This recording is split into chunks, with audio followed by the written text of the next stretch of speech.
Today's production is based on the events in the book of Nehemiah. Nehemiah was very sad because the city of Jerusalem was broken down and left in ashes. It was destroyed because the people of Israel had disobeyed God again. They had not loved God the way they should. Nehemiah hoped the city of Jerusalem could be rebuilt again.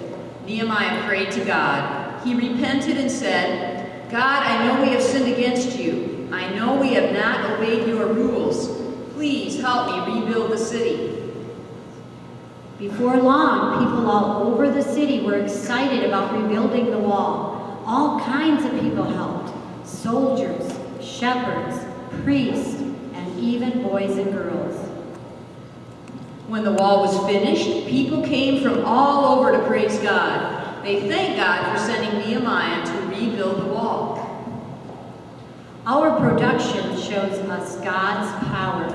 Even when things in our lives crumble, God is there to build us back up and restore the walls of our lives. So now, sit back and enjoy the show.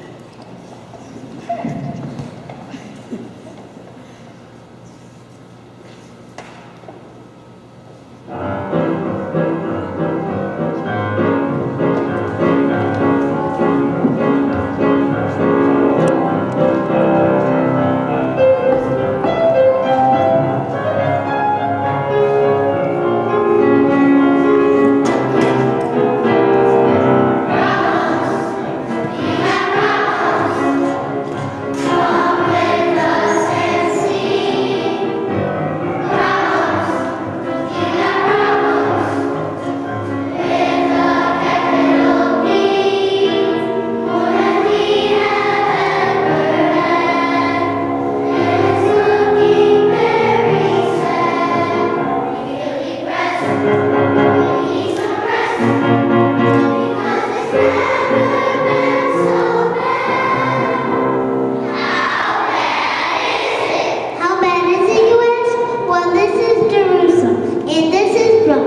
of our problems are more serious than others, but we all have them, so we all have to deal with them. But some of us are not very good at that. Fortunately, for those of us who are God's children, He has given us some principles in His Word to help us stand up to our problems, confront them face to face, and come out victorious and stronger.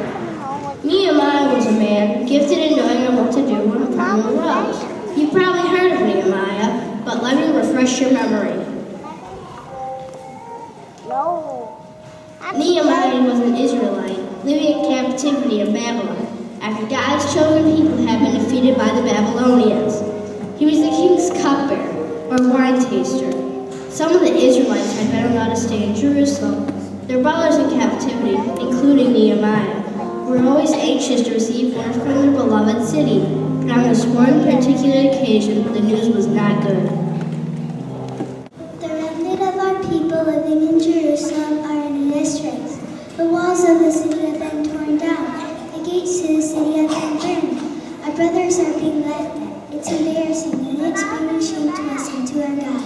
We have to do something. Yes, something had to be done. And though Nehemiah didn't know how, the people could tell he had every intention of rebuilding the wall.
I'm not sure. It grieves me, but it's wrong fault that we're in this situation. Remember learning how God told Moses that if we were unfaithful to Him, He would scatter us among the nations? That's right, but didn't He also tell Moses that if we returned to Him and obeyed His commands, He would gather our people back together? Exactly. So we really need to pray and fast. Okay, finally we don't sleep and pray the Lord so to keep. Whoa, what are you doing? Pray and fast. No, that's not what I meant. I meant that we need to seek the Lord with all our heart, and that can involve confessing our disobedience in a lot of prayer and fasting, or ignoring what our body tells us it wants in the way of food, so that our spirits can concentrate on what God might be trying to tell us. After all, if we're going to do something worthwhile to help our brothers in Jerusalem, we've got to get off to a real good start.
Something real strange happened this morning while I was getting ready for school. My socks wouldn't fit. Why not? Were your feet swollen? No, all I did one of my slats and they didn't fit.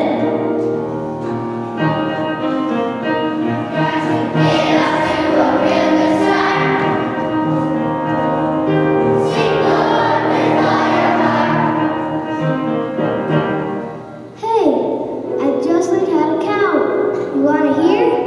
Yeah, count to 5 for me. 2, 1, 4, 3, 5.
And that's exactly what Nehemiah did. For several months he prayed and fasted and sought the Lord.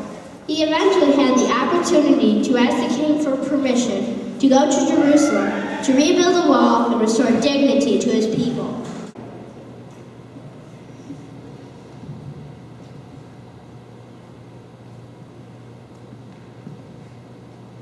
Go. And God granted Nehemiah favor with the king, and he was allowed to do as he requested. The king even agreed to supply materials for the building project.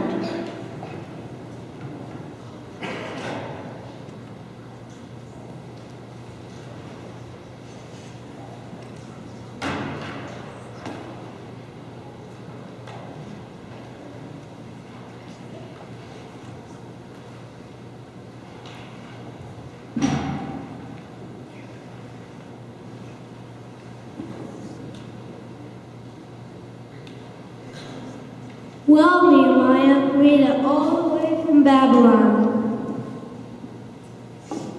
Thanks to the king's help, we've got the supplies we need to rebuild the wall. What are we going to do first? I went out last night after we arrived while no one was watching and surveyed the wall. It's in bad shape, but God has given me a plan. We can get the job done.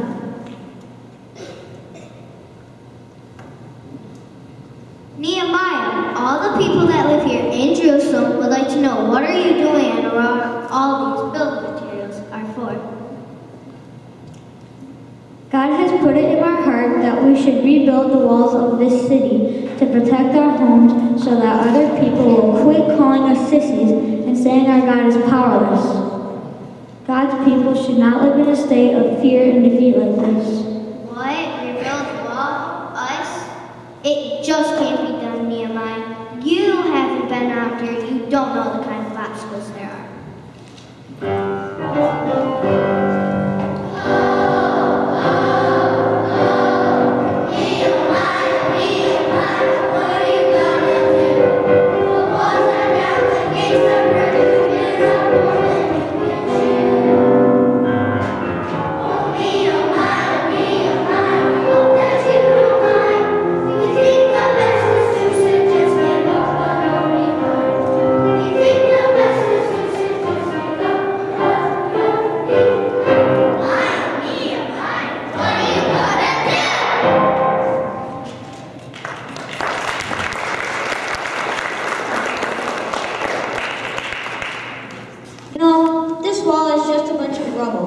To look at it, it sure seems impossible. But nothing is impossible if we believe and pray.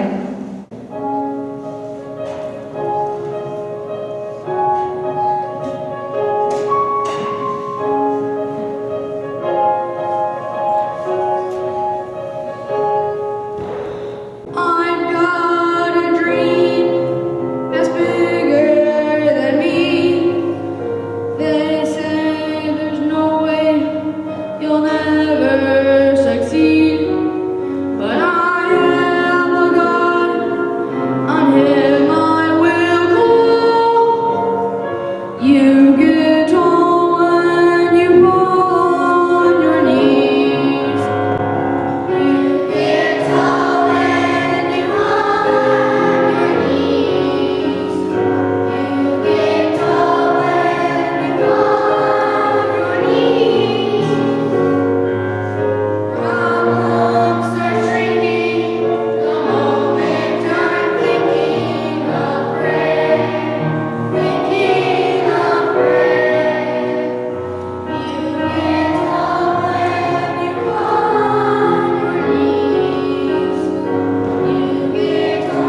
I'm sorry to hear that, Robin. What should we do, Dad? Well, the most important thing to do is promise to pray for them and hope that God will bring their family back together.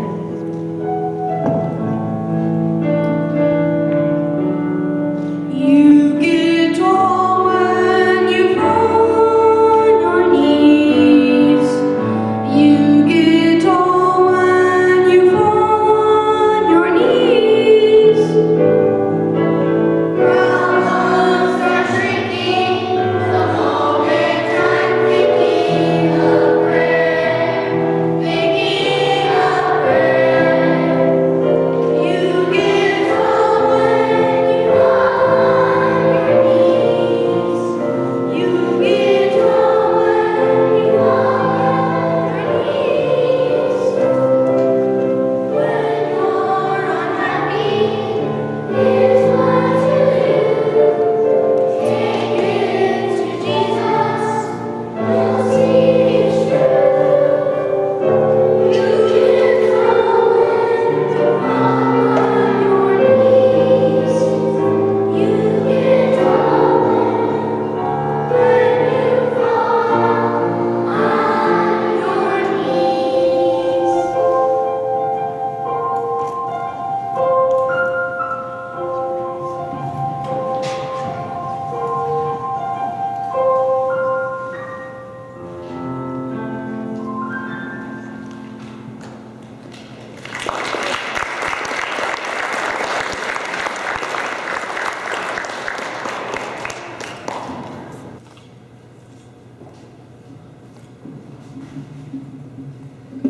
You've got to be kidding. You think you can build this wall tall with these people? They don't know what they're doing. They're not builders. Yeah, if just a little fox jumps on the wall after you get it up, it will crumble down again. Ha ha ha ha ha ha.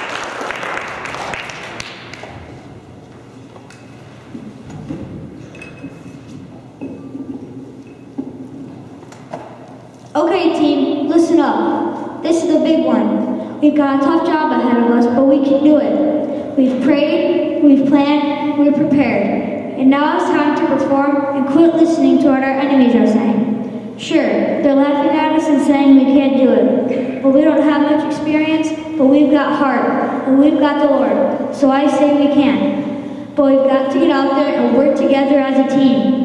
God has given us this city, and we're not going to let any old Ammonite take it away. We need this one. Let's go out there and work, work, work. Let's win one for the giver.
You know, Tobiah, things are going too well for the workers on the wall. They're making too much progress. If we don't do something, they just might finish the wall. The only option we have left is to fight them. We can get our gang back together and attack them while they're working. They won't be expecting that, and we will really mess up their work. Great idea. I could get it for a good rumble. Let's do it. Ha ha ha ha ha.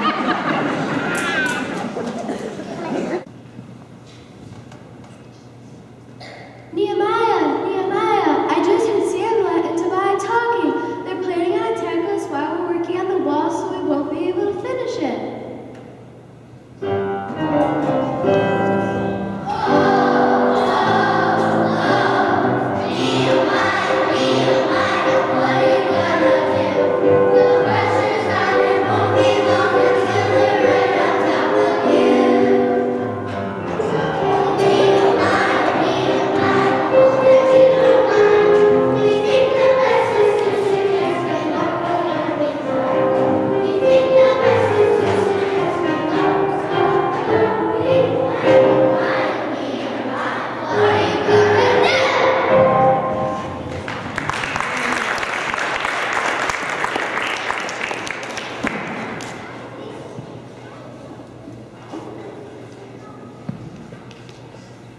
As you have seen, Nehemiah was not one to run away from his problems.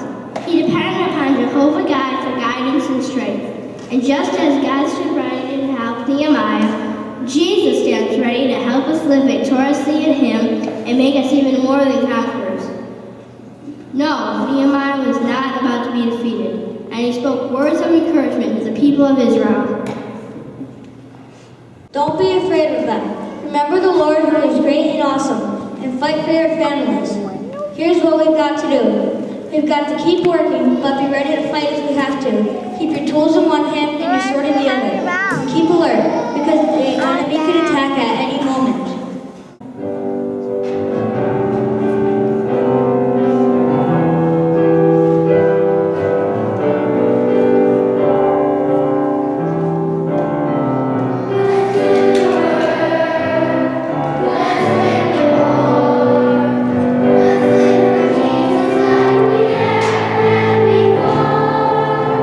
We are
people had the mind to work, the wall was completed in just 52 days.